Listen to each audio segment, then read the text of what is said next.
মানুষের উচ্ছ্বাস কেমন দেখছেন? অসংখ্য ধন্যবাদ রিপা। ৩০০ ফিট এলাকা আসলে মানুষের ঢল নেমেছে গতকাল রাত থেকে। দেশের বিভিন্ন প্রান্ত থেকে, বিভিন্ন জেলা থেকে অসংখ্য মানুষ আসলে এখানে এসে পৌঁছেছে। এর মধ্যে লাখো মানুষ এসে উপস্থিত হয়েছেন। পুরো ৩০০ ফিট কুড়িল থেকে একেবারে পূর্বাচল বালো ব্রিজ পর্যন্ত মানুষের লোকারণ্য হয়ে গিয়েছে। এখনও কিন্তু মানুষের স্রোত থেমে নেই, কারণ সারা দেশের বিভিন্ন জেলা, বিভিন্ন প্রান্ত থেকে গতকালই কিন্তু মানুষ রওনা দিয়েছেন যেভাবে পেরেছেন, এবং ট্রেন যোগে এখনও কিন্তু অসংখ্য মানুষ এসে পৌঁছাবেন। এরই মধ্যে আপনি জানেন যে ঠিক আজকে লন্ডন হিথ্রো এয়ারপোর্ট থেকে বিএনপির ভারপ্রাপ্ত চেয়ারম্যান জনাব তারেক রহমান তিনি রওনা দিয়েছেন, এবং এরই মধ্যে কয়েক ঘন্টা হয়ে গিয়েছে।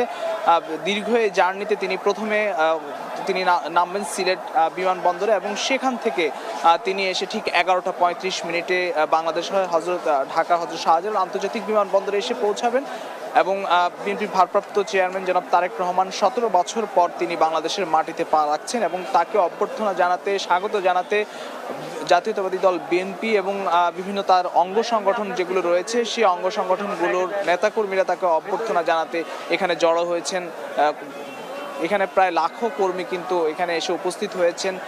যেই মঞ্চটি রয়েছে জনসভা মঞ্চ, সে মঞ্চ কেন্দ্র করে তার আশপাশ জুড়ে পুরো পূর্বাচল যে সড়কটি রয়েছে, অর্থাৎ ৩০০ ফিট সড়ক, সেই ৩০০ ফিট সড়কে কিন্তু লাখো নেতাকর্মী জড়ো হয়েছেন। এখনও কিন্তু আমরা যদি কুড়িলমুখী যে রাস্তাটি রয়েছে সেই রাস্তার দিকে তাকাই, বিভিন্ন জেলা প্রান্ত, সারা দেশের বিভিন্ন প্রান্ত থেকে মানুষ কিন্তু বাস যোগে একে একে এখনও আসতে শুরু করেছেন।